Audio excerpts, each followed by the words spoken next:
Dieu m'a raison. Des forêts sont des bras, des fleuves, des caresses. Chaque grain des sables témoigne de ta noblesse.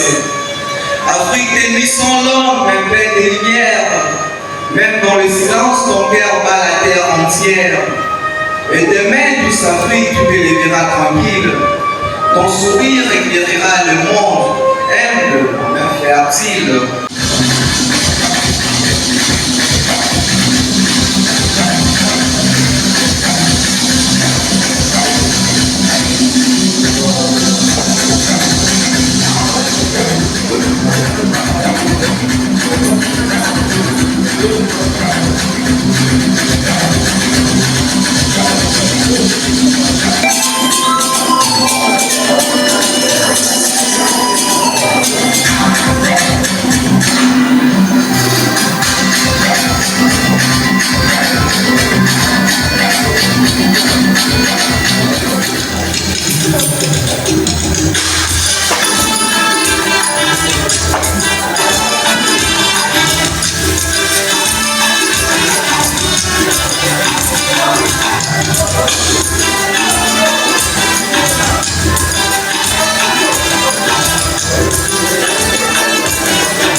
Si on a eu à tenir cette conférence, ou bien ces concerts éducatifs, c'est dit ce que nous avons constaté pendant nos parcours tant que jeunes. Nous avons eu à apprendre aussi certaines sources de l'histoire réelle. Et nous avons comparé avec ce que nous avons aujourd'hui comme histoire. C'est du pire bêtise. En fait, on a eu à tenir cette conférence. C'est parce qu'on se trouve trop endoctriné aujourd'hui avec des idées impérialistes et coloniales et tout. Et jusque-là, on se demande qui est dans la vraie et qui est dans la fausse. Alors, cette conférence est tenue pour ramener tout Africain, de comprendre qu'avant d'être ce que tu prétends être aujourd'hui, tu étais d'abord Africain. Et apparemment, aujourd'hui, les gens, ils ont remplacé l'admiration par l'adoration. Au lieu d'admirer quelqu'un, ils commencent à adorer voir même le pasteur. Et si vous remarquez aujourd'hui, il y a des femmes qui ont des casseroles pour leur pasteur et pour leur mari. Ça veut dire que ce que le pasteur mange, le mari ne peut pas manger. Ce sont des faux enseignements. Alors il faut vraiment marquer ça.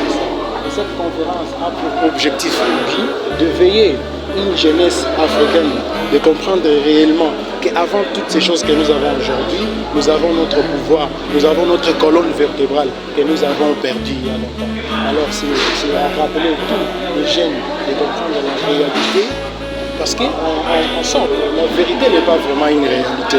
La vérité, c'est quelque chose que mon frère peut me dire, parce qu'il m'a dit, je crois, et je sais que c'est la vérité. Mais la réalité, c'est ce que tu vis toi-même. Et si on se demande, on se pose des questions des fois, il y a les gens qui ne prient pas, qui sont bien, les gens qui prient des fois, qui souffrent, donc tout le monde est toujours mélancolique. On se demande, mais pourquoi, s'il y a réellement Dieu, pourquoi toutes ces guerres, pourquoi tout ça, Après toutes ces questions, on a eu à trouver avec des preuves tangibles qu'on peut vous faire voir, même dans la Bible, que ce sont des idées juste fondées pour aliéner les gens. Il n'existe aucune chose de Dieu dedans, ni dans le Coran, ni dans la Bible. Premièrement, l'Afrique avait sa religion qui s'appelait animiste. Animisme, ça veut dire que les Africains croyaient à leurs ancêtres. C'est pourquoi lorsque quelqu'un mort dans l'époque, on n'enterrait pas, on n'employait pas le mot enterrer. On dit telle personne est morte, on lui a caché quelque part. Pourquoi cacher?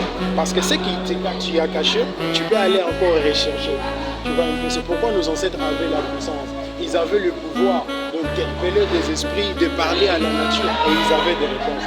Et qu'est-ce que nous avons comme résultat aujourd'hui? On nous a détachés, soi-disant, de nos racines pour nous faire croire que ce qu'ils vont dire, c'est la vérité. Mais lorsqu'on part encore plus loin pour comprendre ça, on trouve que c'est toujours la même chose. Ils ont pris ce que nous avons utilisé, ils ont amené chez eux là-bas. Ils commencent à prier aussi le Dieu de leurs ancêtres. Vous voyez dans la Bible, Jésus a appelé l'esprit d'Élie, l'esprit de... Vous connaissez tous, vous lisez la Bible. Vous savez pourquoi il a appelé tous ces esprits? C'est parce que ce sont les esprits de ses ancêtres. C'était la référence. Et nous maintenant, nous avons oublié notre référence pour s'allier à ce qui n'est pas le nôtre. Alors c'est ça le problème. Il existe une grande différence entre le Dieu de la Bible et le créateur de l'univers. Ça c'est une grande différence. Et si les gens sont curieux de comprendre ces réalités, ils peuvent me suivre sur ma chaîne, sur deux émissions. On va créer aussi un podcast. Comme ça, ils peuvent venir poser des questions pour mieux approfondir ce sujet. Oui, la recommandation, c'est premièrement comprendre que être humain, c'est premièrement comprendre que tu es africain. Comprendre et reconnaître tes identités. Aujourd'hui, tu prends le nom d'Ismaël, comme je viens de le dire. Tu prends le nom d'Isaac. Je devrais te rappeler une chose. Isaac ne peut pas prendre ton nom. Je devrais te rappeler une chose. Tous ces personnages qui ont existé dans la Bible, ce sont des mythes que nous n'avons pas de preuves. Que nous n'avons pas de preuves tangibles qu'ils ont existé. Et aujourd'hui, on se retrouve trop aptes à la culture qui ne sont pas la nôtre et trop aptes à connaître d'autres choses qui viennent de l'étranger. Et nous, chez nous ici, on ne connaît rien. Notre histoire, si tu demandes à quelqu'un ici, il ne peut pas maîtriser même 5 personnages dans sa lignée, comment on appelle ça, paternelle. Donc connaître ton père, ton grand-père, ton arrière-grand-père, 5 personnes dans des lignes de ton père, tu ne peux pas connaître ça. Mais tu maîtrises 12 personnes de la vie. Tu vois que c'est la maladie mentale de ne pas maîtriser ce qui t'appartient et aller maîtriser ce qui appartient aux autres. C'est ça, le problème, c'est d'amener les jeunes à comprendre que réellement, Dieu qu'on nous a prêché, qu'on nous a parlé, n'est pas vraiment ce qu'on nous a parlé. Parce que c'est Dieu qu'on nous a parlé, capable de corriger les conflits. Soi-disant, ils nous promettent dans des futurs que nous allons voir. Mais le créateur de l'univers, l'esprit qui ne dort pas, est en train de réveiller encore les esprits africains, de comprendre que Dieu n'est pas dans un homme, Dieu n'a pas une nation, n'a pas un pays, mais il est le Dieu qui existe dans la nature. Et ce Dieu n'a pas de pays. C'est ça le problème. Et d'ailleurs, le terme Dieu a été inventé en 842 en France. Ça n'existait pas. Dès le départ, ça n'existait pas. Alors c'est chez nous ici qu'est née l'écriture. C'est chez nous qu'il y avait de matériel, de médecine, de mathématiques. Et tout ça, nous avons perdu parce que nous sommes des intelligents et non des intellectuels. Le gène africain ne lise pas, ne cherche pas, il s'appuie sur ce qu'on les a relatés. C'est ça le problème, c'est pourquoi on se retrouve aujourd'hui trop de bêtes dans cette république. C'est ça le problème. C'est déjà un combat que nous sommes en train de mener. Nous avons eu l'histoire que nos pères, nos arrière-grands-pères et grand-mères, Kimpamvita, Reina Njinga, ce sont de grandes personnes qui ont lutté pour l'indépendance mentale premièrement. Maintenant, on se retrouve aujourd'hui, nous sommes des esclaves mentaux, mais pas encore. On est libérés, mais on n'est pas en vrai libérés. Parce que le blanc, ils sont allés trop loin avec l'intelligence de comprendre que pour mieux détruire une personne, il faut l'attaquer par son mental. C'est pourquoi tu peux naître aujourd'hui ici au Congo. Et si on t'amène à l'étranger, par exemple aux États-Unis d'Amérique, tu vas grandir que tu es américain. Mais en réalité, tu n'es pas américain. C'est quelqu'un qui va te dire que non, toi tu es congolais, regarde ta peau et tout. Si on ne t'a pas appris que non, un Africain a une peau noire, tu ne peux pas te rappeler de ça parce qu'on ne t'a pas dit. Mais la vérité et la réalité, c'est ce que toi tu dois vivre de toi-même. Il faut comprendre que ce que nous sommes en train de faire, ça paraît être, comment dirais-je, ça paraît être un peu trop bizarre pour les autres. Pour les autres, pensent que nous sommes en train de chercher et d'être connus. Déjà, je veux vous rappeler une chose. Ce n'est pas ici qu'on va chercher la visibilité. Parce qu'en nous, on possède déjà un bagage intellectuel. Déjà, je peux vous dire que je suis polyglotte international parlant 13 langues au monde. Je suis penseur, libre penseur. Je suis calé dans ce que je fais comme domaine. Je gagne mon argent avec ce que je fais. Je n'ai pas besoin d'aller créer une église, d'aller faire fonder un groupe pour commencer à s'enrichir. Si Jésus est mort comme l'offrande au bois du Calvaire, pourquoi on cotise aujourd'hui les offrandes? Pourquoi on a des dîmes aujourd'hui? Si lui a payé tout, alors ce sont des mensonges. On va continuer, on va créer des podcasts et en 2026, on aura une deuxième édition qu'on va publier dans de brefs délais. Alors les gens qui vont nous suivre, ils peuvent prendre nos contacts. Je crois que c'est affiché partout. Même aujourd'hui, c'était affiché. Ils vont prendre nos contacts. S'ils ont des questions pour approfondir, on va s'écarter, on va parler. Merci.